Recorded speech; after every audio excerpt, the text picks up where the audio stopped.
Cool. All right. So we are on the webinar today. My name is Michael with Portable Dishwash Solutions, LLC. Just formed new LLC last week in here, Boulder, Colorado, to be its main location. I am on the conversation call today with one of the original founders of this idea, John Carbaugh, who has been, he's been a mechanical engineer, product design engineer for almost 4 years now at a startup he's actually been with for almost 4 years. He's been a project engineer, production manager, business development executive. I just read off your LinkedIn about all your big stuff here. There's a lot of things. Yeah. And also, John, being one of the original ideas, found people of this, has been with me since 2018, where we've been multiple classes together, undergrad, and then carried this project throughout our senior design project in the 2023. John, as I just told you a moment ago, just paid for the LLC and going for it. So Yeah. No, it's exciting. It's super exciting for you to kind of take this and push this to another level. It's just an idea, a concept that we had in college together, and it got cut short because of COVID. We both graduated 2020 together from UB, and to take it up now, I think it's a good idea. Yeah, I really like it. for sure, yeah. So I really wanted to have you on this call that I'm posting right to the LinkedIn page to I guess give it the company and the idea of some personality of where it really came from, why it started so many years ago, and why now to actually have it grow. And I think that's some of the questions that you even might have, like why 2023? Why today? Why revive this?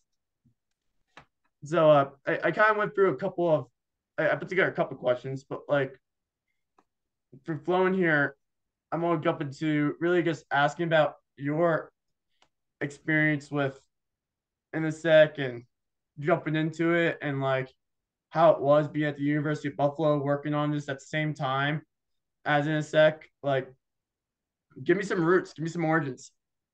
Yeah. So I started here at my company as an intern going into our senior year at UB. I studied mechanical engineering. Wasn't really crazy about it. I know kind of, a lot of our, colleagues and stuff like that kind of struggle with it too. But, there were moments that I really liked about it, and I came into the school knowing that I would start something upon graduation. Granted, I thought it would take a couple of years for me to, start my own thing. But yeah, I started with Innosek and, kind of just formed from there. So when COVID hit, lost all the jobs that I lined up, kind of took some time off, did a lot of skiing and stuff like that. Spent some time in ski country, and then came back to Innosek full time, and really just took my business partner and I kind of started up from there. So to say I've got a background in business development or product design or stuff like that, it's really there's a lot of things that we do here, right? It's a small team, super small team. We've got 3 people daily, but our company is essentially a contract manufacturer with 3D printers. So we manufacture goods for consumers or for businesses that are testing a new market. They need models redone, some stuff that's not in rotation or being built anymore, and we'll do it here locally in Buffalo pretty quickly with a field of 50 printers across 3 different technologies. Okay, yeah. So I want to stay on topic of Innosek because Innosek has been an awesome, cool 3D print manufacturer in Buffalo, New York. It was a startup when we both heard about it way back when. I remember when you started intern there. That was an awesome, cool, huge internship your whole senior year. And you've really been able Which to you carry helped me that. get too. Wait, what? That's something to kind of throw in there as well, Mikey. That's how close we are. You helped me get this internship that now I've been here for over 4 years or almost 4 years. And now you're like a business executive of Innosek. Innosek, yeah. And no, like that's it's funny how networking goes that far. Like the manufacturing network is so deep in Buffalo, and that's something that we always talked about out there. When I was living in North Carolina, now Colorado, like the manufacturing network has never been as large as I've seen it in Buffalo, New York.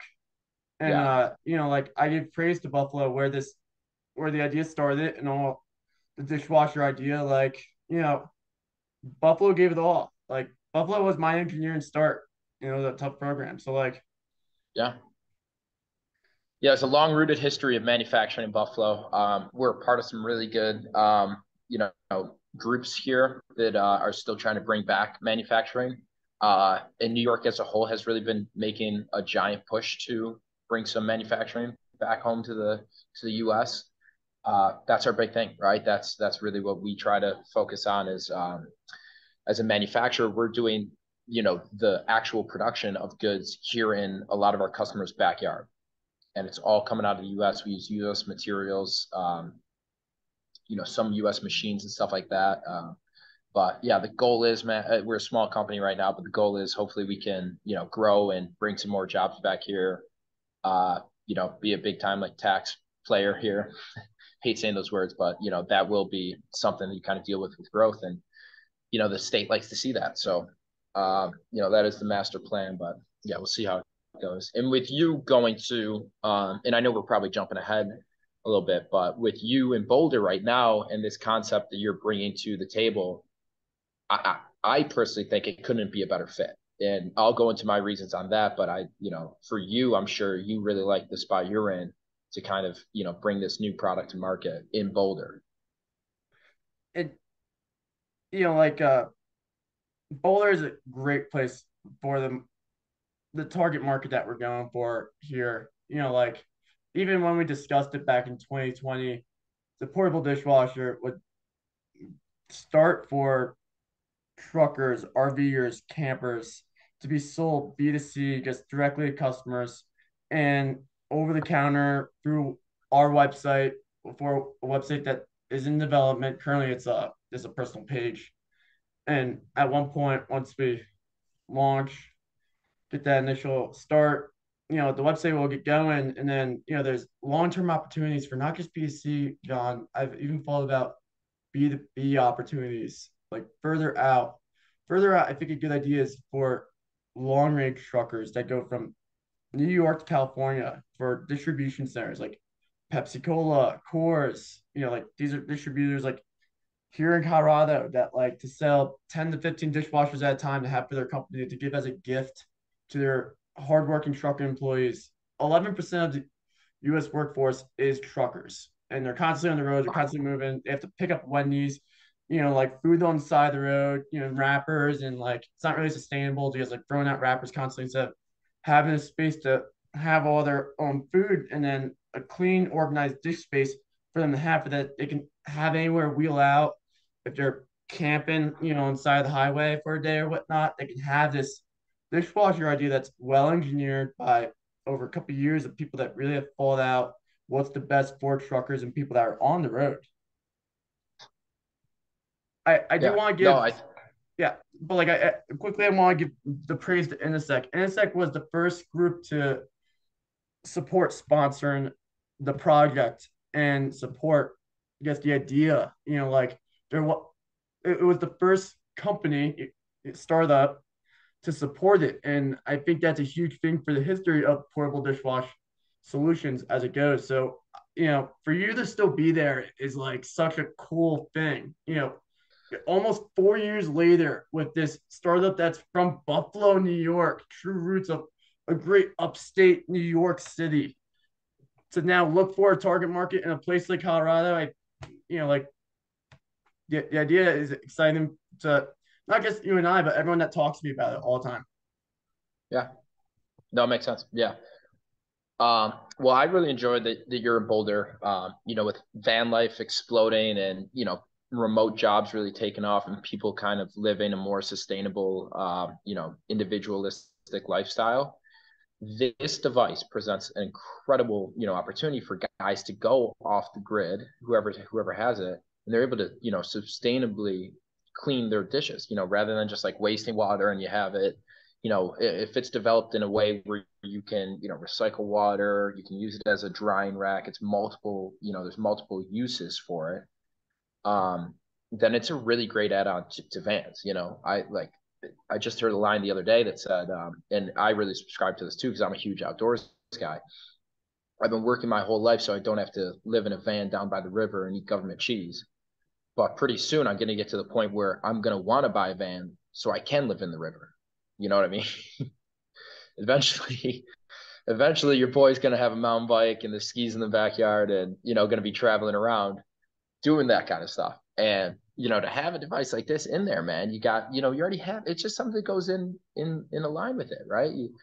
You've got the refrigerators already that you can bring around, and those are sustainable. You hook it up to the solar panel roof.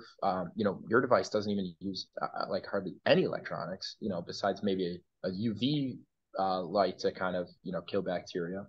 But that's what's exciting about me, and what a place like Boulder. It's one of the outdoor capitals of the world for those types of people. You're an avid skier. I didn't learn how to ski, you know, much until I moved out here. Like you know, you talking about being able to be on the road, the RV life, like people talk about that constantly here. To be able to take a weekend up to Copper or Winter Park and be able to just station themselves, like it is a stable idea. So like, let me tell you more about the product because I haven't even like told you much about it. Like and this is kind of a trend I want to set that like I want to personalize the company because like what it's we're buying into not just the product but the ideas that come with the product that is of course portable but is sustainable and long term to have the product use less water and less electricity than traditional dishwashers. And of course, there are countertop dishwashers out there. They're not completely portable where you can use them anywhere at any point in time, not plugged in. But the goal is to not even plug in this dishwasher and to be able to utilize it. Yeah, so, some later add-ons and ideas about diving too much into intellectual property, and I know I've already put a lot of it out there into the world. I have a picture of my CAD model right on the site that's currently attached to the LinkedIn page. Is water heating with solar panels and portable battery packs with the UV light in mind that we had years ago for sanitation to kill bacteria. Like those are all going to be continuing add-ons to later product models and product releases. Right now, it is the concept stage. I think I sent you a picture of the wood box, and of course, it's not going to result in wood. We Yeah. want to go into sheet metal, and then of course, if it's ever mass made, if there's multiple dishwashers made at one point, they're going to be folded out materials that are going to be actually eco materials. They'll Like be durable. You'll be able to durable. hammer on it, Yeah, you Yeah. can hit it like it can be used Yeah. outside as a camper. Like it's not gonna break apart too easily. Of course, it's gonna be a thought Yeah. out, well piece of engineered assembly by actual mechanical engineers that went through tough engineering programs, just like you and I, a top 50 ranked national program. And then whatever engineers that want to be added on, if that's in Boulder, if they're partnered through a sales team in Buffalo, Yeah. like there's so many ways that this group could grow in terms of ideas. And right now the bottom line is that it is just an idea. Like there's an LLC out for it, but it is an idea. Like So okay, we were talking a little bit about it before, though, but before we started the meeting. But yeah, so what are you in right now to kind of excel this idea and everything like that? so right now I'm entering a competition called the New Venture Challenge, and And this is it's local to CU Boulder. it is CU Boulder, and it's a CU program where it's multiple round competition, pitching competitions where there's a first, second, and third place prize. There's prize wins for each one of them. I think it's about 10 for third, about 45-ish for second, and then it's a prize winning of $10,000. And Of whoever of gets, 10,000 or I what mean, was the prize money? the number that makes me jump up $100,000, six figures. There it Like is. That's a And big deal. Yeah. yeah, And that's a lot of capital to invest in a, small team, a new idea and stuff like that. And the number one question that I have for you, right off the bat, and I'm sure the investors, this is going to be a pitch competition as well. It's one of the first things. What are you going to spend that money on? so I know it's funny to quote other product developers out there, product designers, but Sir James Dyson, who made the Dyson vacuum, had 5,000 prototypes from the 70s to the 80s before he had his first Dyson vacuum. And the Dyson vacuum has really been like kind of a funny inspiration to look at because like this they've developed so many ball movement technologies and like hand dryer technologies and like for him to say he's done 5,000 prototypes to me that sounds like a lot of concepts, a lot of initial funds, just get materials. Like if I got $100,000, it's going to be spent testing, testing, testing. There's going to be a whole bunch of different dishwashers, different sizes that are going to be used for customer feedback.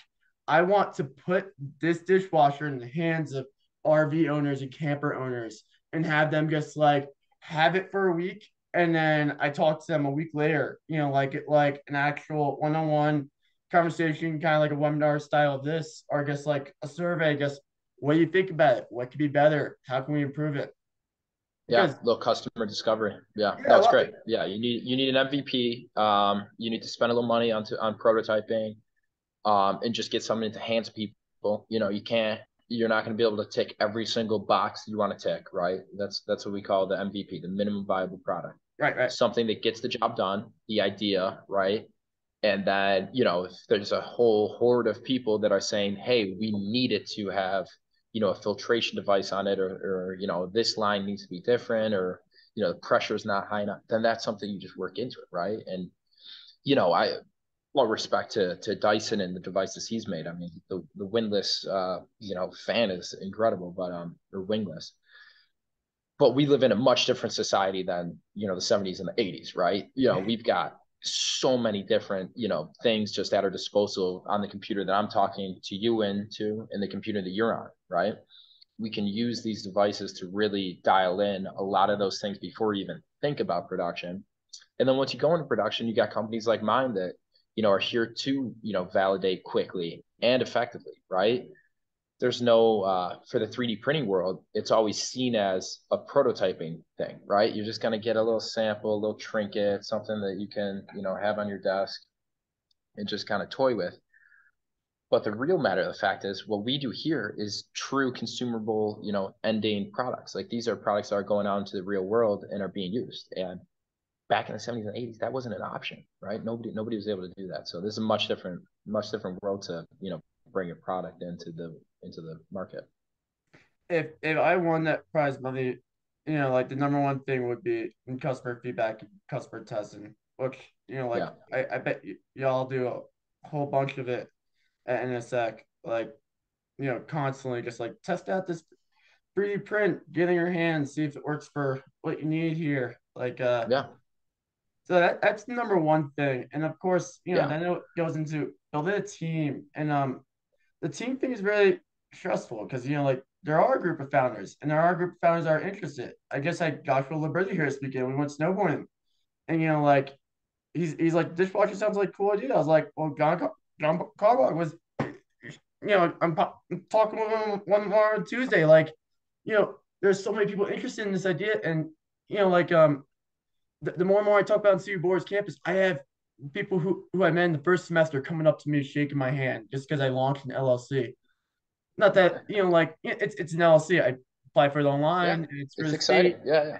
the legal entity for my name. Like that's like an exciting thing. But like what's next steps now? And I'm learning. Everyone's learning to talk to other people who've worked at a startup for 4 years. Like it's all about learning, and the ideas go and grow, and it's not going to happen tomorrow. It's not. No, Like yeah, it's not. Yeah. And you have to, if I have any advice too on, early capital and stuff like that, definitely some time to security, right? Like, so, filing for your patent, stuff like that, even if it's just patent pending, but making sure that your idea that you came up with or that we came up with, but you're taking to market now, is actually secure, right? You can't get so far into it and then have a company like GE or something come in and be like, hey, look at this new idea we just came out with, right? You need to have something, yeah, figured out. So, but yeah, the team building, man, it's we talk about it all the time with people out here. It is critical. We've got people here that if they weren't here with us today, I don't know if we'd still be the doors would be open. So, but that's part of working at a startup. You don't join to kind of help you grow and for you to make money, right? If you're joining a an early stage startup, you're helping that company succeed. So all of the work that you put in and the employees, or other people that you bring on board, they need to have that same understanding, right? That Totally.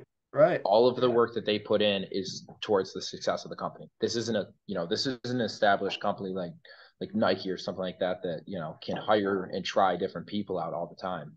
This is a critical position that you need to get filled. Yeah. Like you you're talking the mindset. Like the mindset is there. So like it's definitely intimidating for sure. It's a lot, especially when people talk to me about it. And like it's a cool idea. So like having you on today really just gives it life and personality. Like I don't dress up in a suit today for us to talk, because like Oh yeah, I'm I'm this isn't the I'm suit wearing tape my of, ski gear. I'm going to the mountain right after this. Yeah. oh yeah, going to Howdy Valley. Oh yeah. Yes, sir. There you go. Oh my gosh. You gotta see me through the trees now, okay? I've learned. All right. I didn't know anything back in Buffalo because we were spending all of our time on school, and I know you grew up out there, but like I I wasn't The able to trees move aren't like scared of you anymore. I'll keep up. All right, I'll put it to you like for you. I'll put it to you like that. I'll keep up at most. I'll keep up. I'll keep up. But like yeah. So like the next steps is really that competition. I'm not Yeah. banking on the competition, of course. There's another event I'm going to on Thursday. I'm gonna give some shout outs to some events actually. I'm going to an event on Thursday called Destination Startup, which is all for University of Colorado is going down to Denver. It's like a whole day long event. Uh, then the week after is a CO startup and ski event at Winter Park. I printed out some funny business cards and stuff, and I'm all like pass them out and be like, listen to me about my dishwasher idea. Like say as much that's on the website right now without saying any more than that. Like, so like, Yeah. Yeah. You want to keep it a little close right now. You know what I mean? It's still in its infancy. You want to trust the people that you're talking to about it for sure. Especially if you don't have those securities in place yet. Um, Once you got the pan, once you got the idea rolling and stuff like that, then it's, free game to go out and really speak about these things. What's that? Yeah, John's gonna add something right now. Do you want to? so he posted Yep. something about it on LinkedIn. Yeah. Starts his time. Yeah. Patents. Yeah. Which means he has like 12 months to file a patent or not. Okay, so I don't know if you just overheard that, but what John just threw in, my partner over here, he said that as soon as you posted it online, you have now 12 months to file for that patent and get something going. Okay, so right now you've got like a little bit of leeway. What would that be called? Filing for provisional? Yeah. So all you're going to want to do is file for a provisional so that you can at least get the idea covered, so that you have something to present to people and feel safe when you're doing it. Right. It's something similar that we do here with any new customers that we bring in.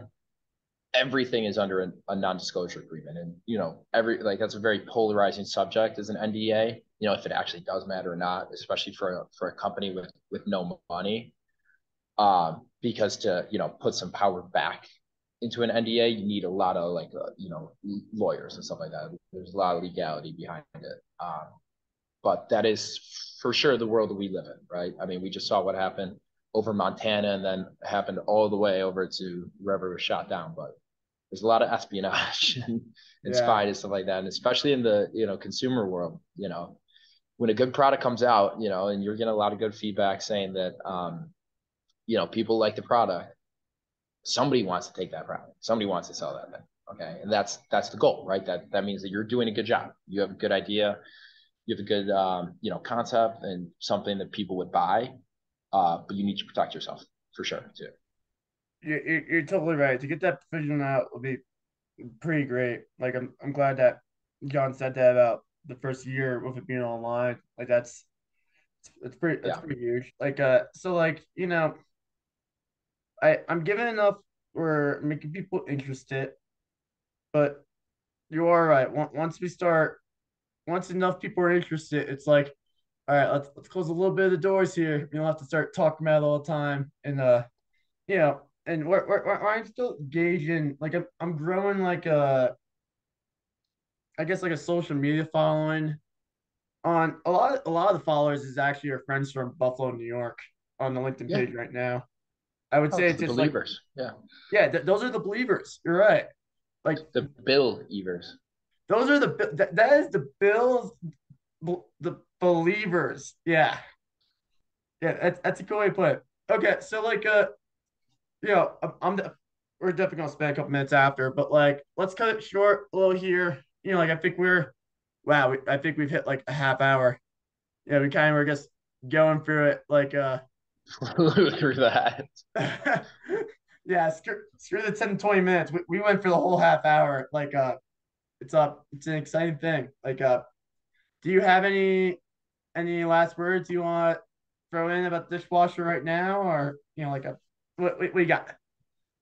I think it's good, Matt. Yeah. Well, I would like to, it seems like you've got the idea of the target customer right now. But I just want to highlight, why this project was developed to begin with, right? If we talk about, where this whole concept came from, was from you and Josh living in a house together, the crummy little college apartment, that didn't really have much amenities. And we needed something to, keep the dishes clean and to like dry them, right? Because you run out of space, you get like the drying rack and all that kind of shit. It just takes up a ton of space, right? But if you develop a product that goes onto a tabletop counter that looks good enough to sit on a tabletop counter, then you're solving a whole nother world right there too, right? You're solving the people in New York City that live in a studio apartment that don't have the dishwasher, that want to have something a little easier to use. So not scrubbing and wasting a ton of water with the faucet running all the time. You just fill up, half gallon tank. You're just using that thing, for weeks on end. Um, yeah, dishwasher uses a lot of electrical power. It heats up the water, right? You're using detergents and all that kind of stuff that you throw away all the time. This idea, really solves homeowners' problems as well. So I just wanted to bring, a touch of a light to the origin of this as well. Sweet, perfect. John, thank you for being on today. Yeah, of course, Mikey. Pleasure.